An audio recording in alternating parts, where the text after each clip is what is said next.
my name is Ashley Ludman from Seaside Yoga, here today to talk to you about maternity yoga. First of all, if you have found that you are pregnant and you have not begun a yoga practice, it's recommended by the American College of Obstetrics and Gynecologists that you find a class specifically geared towards maternity yoga or prenatal yoga. If you are in a pregnancy that is a high-risk pregnancy, of course you need to get prior recommendation from your physician before you begin any new type of exercise regimen. Depending on the trimester that you're in, you'll have different modifications to make throughout your practice. If you have already begun a yoga practice prior to your pregnancy, you can continue with your same class, asking your teacher to make modifications and recommendations for your growing belly. It's helpful to have different types of props along with you, such as bolsters or blocks to help support you in your yoga postures. As you continue on, for example, in the second trimester, there are certain types of techniques that are not recommended, such as deep twist, lying face down on your belly. Of course, it's going to be a little too uncomfortable. So that's where the props come in for you.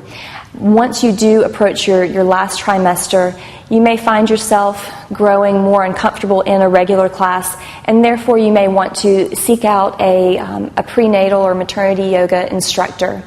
So in essence, that's maternity yoga.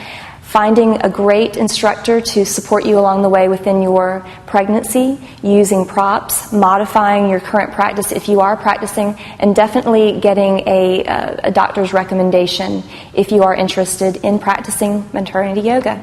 Thanks for joining me. I'm Stacy Tisdale for Howdini. It's a classic problem, and for many women, the first sign that they are pregnant. Yes, we're talking about morning sickness. It's not usually serious, but it can be.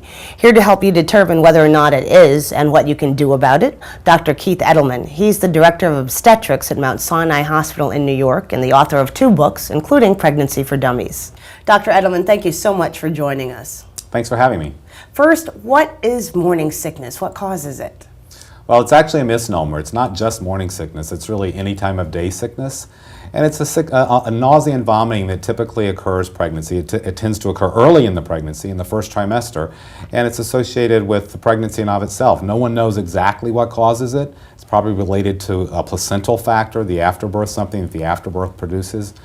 Because we know that the more placentas you have, like when you have twins or triplets, the greater the likelihood and the greater the severity of having nausea and vomiting associated with pregnancy.